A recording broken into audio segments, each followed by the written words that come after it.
दोस्तों, आज मैं आपको भगवद गीता से कुछ इम्पॉर्टेंट टीचिंग्स एक्सप्लेन करूंगी और ये श्लोक मैं प्लेट्स के फॉर्म में समझाऊंगी। आप सोच रहे होंगे कि प्लेट्स का क्या मतलब है, तो चलिए मैं पहले यही क्लियर करती हूँ। तो प्लेट्स गीता के इम्पॉर्टेंट पॉइंट्स एकदम शॉर्ट और क्लियर वे में फ़ोटो या इमेज की मदद से बताते हैं। जैसे मूवी का ट्रेलर होता है, उसमें पूरी स्टोरी का आइडिया मिल जाता है, वैसे ही प्लेट से गीता के टीचिंग्स का शॉर्ट ट्रेलर मिलता है।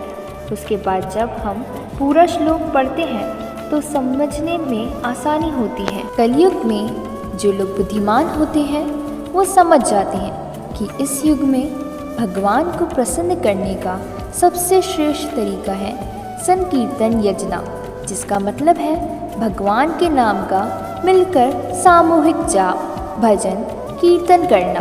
भगवान श्री कृष्ण अपने डिवाइन साथियों के साथ, मतलब भगवान श्री कृष्ण अपने पवित्र साथियों के साथ होते हैं जब भी उनका नाम प्रेम से लिया जाता है। इस लेसन में हम यह समझेंगे, कलयुग में ज्ञान और ध्यान से ज़्यादा प्रभावशाली है भक्ति और संकीर्तन। यह पहला श्लोक है। राजा धृतराष्ट्र जो अंधे हैं अपने मंत्री संजय से पूछ रहे हैं, मेरे बेटे और पांडु के बेटे कुरुक्षेत्र के युद्ध भूमि में इकट्ठे हुए हैं, अब उन्होंने क्या किया?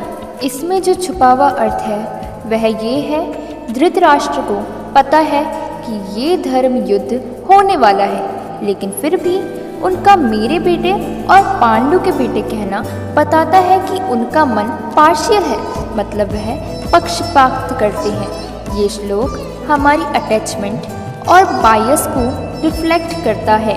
बायस का मतलब ही पक्षपात होता है।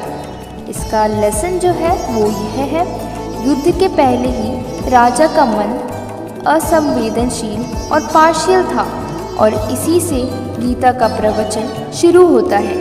जैसे हम पुराने कपड़े उतार कर नए कपड़े पहनते हैं, वैसे ही आत्मा सोल एक शरीर छोड़कर नया शरीर ले लेती है। आत्मा नश्वर नहीं है, सिर्फ शरीर बदलती है।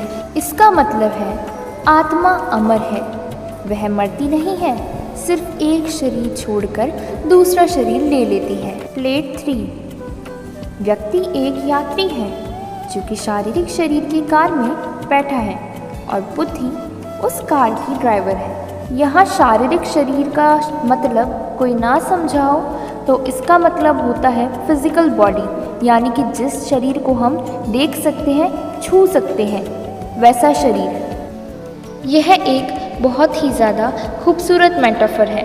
मेटाफर का मतलब जब हम किसी चीज़ को दूसरी चीज़ के रूप में बताते हैं, जैसे कि यहाँ हमने शरीर को गाड़ी के रूप में, आत्मा को पैसेंजर यानी कि हम के रूप में, बुद्धि को इंटेलिजेंस यानी कि ड्राइवर के रूप में, मन को हमने स्टीयरिंग के रूप में बताया है और इंद्रियां, जिसे हम सेंसेस भी कहते हैं, उसे हमने हॉर्सेस के रूप में बताया है। अगर बुद्धि कमज़ोर हो, मन चंचल हो, तो गाड़ी लाइफ उल्टे रास्ते पे जाएगी।